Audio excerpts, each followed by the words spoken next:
victorious here. Pangasinan in white, San Juan in blue. Our referees for this ball game, Benji Estroga, Lester Arcega, and Brian Ramirez. Fourth referee is Richard Carpio. The tip going to Pangasinan. Coach Jerson Cabiltes, when it comes to, lalo na sa ilalim, ang ganda ng nilaro niya ng third quarter na nakatulong sa course nito ng Pangasinan Heatwaves. Galanza nakabuelo off two screens, lays it up and in for the first basket for the Heatwaves. Yeah, with shooting from the last game, pretty good for Obong. Wamar, this time he takes the free. He banks it in. He will take that. And believe it or not, the very few times that Orlan Wamar has made a three, that is actually his first three coming from since game number 1. No, it's 0 out of 5 siya doon from 3 points. Victoria nakalusot. Volume shots from guys who are makers, not just takers. And those three guys happen to be Nico, Orlan, as well as AC Soberano. What a rebound and a putback from Jory Napoles. Halos walang natao na doon sa ilang pensa nito ni Boong Galanza. And very interesting yung pagkaka-insert ni Coach Jerson Cabiltes. That really proves, his belief in the defense of Galanza. Well, that shot, so that'll be the Knights ball. Good call by Coach Jerson because Jory was pleading for Coach Jerson to challenge that call. Right. Gamboa, improved stroke from the outside, knocks down a 20-footer. Panganigan, full head of steam. Numbers for Pangasinan. Bulanadi gets to his spot, off the glass and in. Oh boy, did he get to his spot, Ken, that he really needed. Look at Josh Fontanilla defending against Orlan Wamar. Gamboa knocks down a free. 5 points. Well, you ask me, and a two-way player that can defend against the Heatwaves. Wamar, shot fake. In traffic, nice pass to Denison. Open free, it's good. Ron Denison has hit a couple of shots. Lions brand ng Pilipinas. Sablay, parehong free throw. Galing kay Vic Manuel. Yeah, lalong-lalo na, Ken, kung hindi mo front itong si Vic Manuel. And if you're gonna front him, you're gonna have somebody help on the weak side. Orlan Wamar from way outside. Watch out. Orlan Wamar did a good stand in game number 2. But staying with that report of Mika earlier, I love that the effort was shored up as a focus that's needed para dito sa Knights, as we see, them, Mike Hess, and the rest of the guys really running the floor in game number 1. 12-0 run by the San Juan Knights. Oh, Bulanadi intercepts that pass, however, and lays it up and in. Well, not a good pass at all, only because there was a lot of defense near the half-court line. Now you got to go back and get some attempts quickly. Oh, another steal. Tumatakbo si Vic Manuel. Manuel derecho for 2. A big man with a strong hand. Exactly, and I love that you hit it on the head. And again, another steal right here for the Heatwaves. Tatlong sunod-sunod yan, ha? Oo, pangatlo na yan, dire-diretso. And it's the pass to the bigs that's actually allowing them those steals and points of turnovers. The muscle man, back-to-back baskets. After a 12-0 run by the Knights, Pangasinan countering with 6 unanswered points. Denison, about the same spot, same result. Well, I'm telling you, Ron Denison in the previous game was Mike Calisan. They have not gone so much to Dexter Marquez in those kind of action. Aline Bulanadi strokes in a 3-point shot. What a shot sa side ng Heatwaves. This is a venue. Ooh, what a block by Bulanadi. What a timing on that shot block. Bulanadi gonna be big. Inside, flips it up and in. You get a stop, you get a shot block. Marquez sa bandang itaas. Pinasa kay Hugnatan, tumingin sa shot clock, 5 segundo na lalabi. Hugnatan, pumwersa sa loob, Papa Ray. how really they needed that action. I mean, Sayang na yung bayad mo, boss. Huwag ka na mag-training sa akin. huwag na mag-training kasi shooter ka na. Nax. 24-21. Skip pass. They go to Nico Panganiban That for looked good. free. Now that looked more like San Juan Knights basketball. You try and swing the ball over the Knights. Nathan to Alforge. Guarded by Gortiza. Low post. Marquez spots up for a free. Yeah. Nothing but nylon. Dexter Marquez, one of their really key guys when it comes to... And Alain really just taking it. Nathan wants it. There's this action again from the low block. Nothing in there. There's that skip. 6 seconds left on their shot clock. Panganiban straight to the cup. That pretty much is the only drive that the Heat Waves have allowed. JC, of course, I think he's already staying in Mindoro na, no? Si Coach JC. Lokal na siya doon. Oh, lokal na. Manuel! Lista mo na yan. How simple. JC Colliar. Gamboa off the dribble. Nice. Turns around. Nice. Good looking stroke for Arvin Gamboa. Well, I like that he drove in, went out for that jump shot instead of passing it over for another guy to try and create.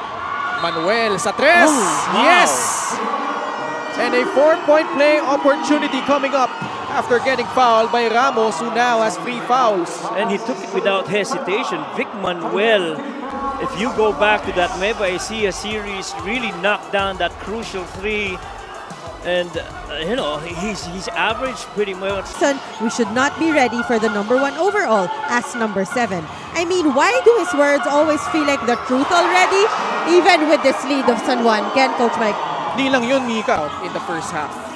And then when that outside shooting slowed down, that was where Nueva Ecija pounced. In this game, however, San Juan, sila ngayon, yung matindi shooting from the outside, plus, given the fact that 42 seconds left in the second quarter, Orlan Wamar lines up a 3. Second triple from Orlan Wamar. I think that's a third. Third, sorry. Yeah. 12 points na. Si Orlan, not only of this ball game, but this series. San Juan holds an 11-point lead over Pangasinan at the half, 39-28. First possession of the third period dito sa San Juan. Raul Soyud earning a nod after Ramos picked up his third foul. Orlan Wamar shooting the lights out. Ian Melencio is the one starting the third at that point guard spot. And so far, yung kombinasyon na yan, ang ganda ng palitan di ba? Yeah. Ian and Hesed, but tonight, that's not been that much. Oh, man! Orlan Wamar with his best playoff game. This Way above, his performance now is way above those numbers early in the playoff games that he's played previously. nakalusot si Lawrence Victoria, getting it past the hands of Raul Soyud. Disqualifying foul na nga, no? Na nag-cancel out nga dahil doon sa unsportsmanlike foul din ni Raul Soyud. Gamboa fading away. Money on that midi. Wow, Arvin Gamboa fired up. Ball and Hesed Gamboa trying to take that back. Gabo still coming up empty. Soberano, dire-derecho, lays it in. This lead has ballooned to its biggest at 20 points. Setting in for the Heat Waves, but you have to understand, you still have a lot of basketball ahead of you. Air ball on the jumper, but the cleanup from Raul Soyud. Oh, how about the value of Raul Soyud, especially without Mike Calisan? Bulanadi, pasa sa There loob. you go. Napoles, he will score. That is try and exploit.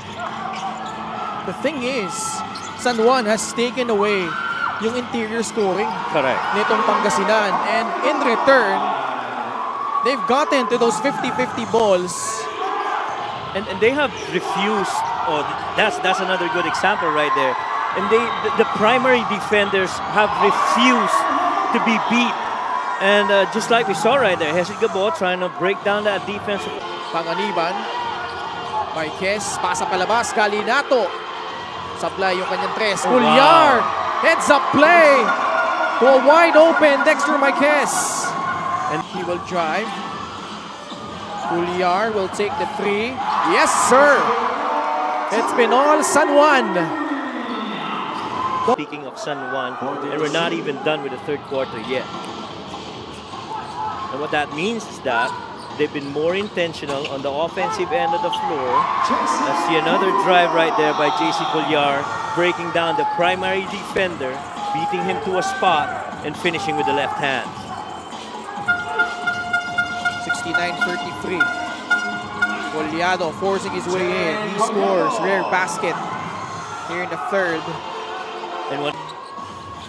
That doesn't beat themselves. Yes. Whether they're trailing or ahead, they continue to execute. And even amidst the wildfire, they're cool, calm, and composed. Ayan, nakikita natin doon sa mga games na, lalo na in my opinion, that game number 3 series against Nueva Ecija, that was a very close game. That was an elimination game. JP Maguliano and King Gortiza. Mabulak hesitated, eventually taking that shot, making it from around 15 feet.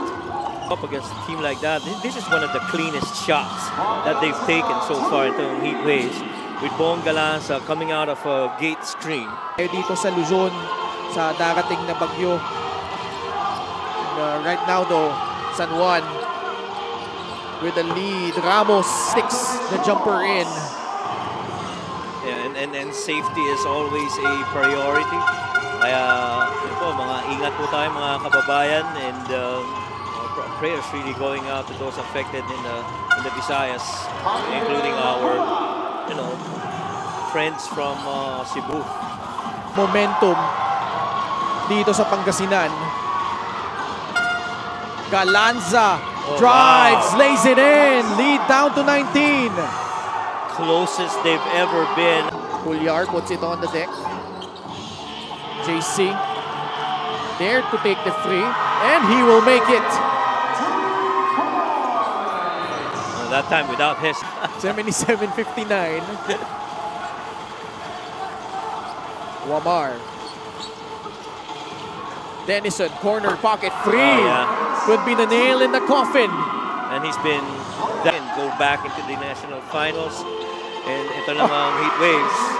Another 3 this time by JC Colliar.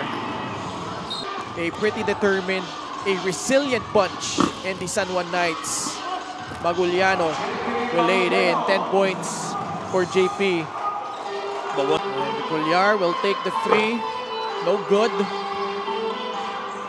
And San Juan will live to fight another day. First field goal from Hesed Gabo. It's been that type of a night for Gabo. 4 points. Game number 3 should provide a lot of fireworks. Final score is 83 for the San Juan.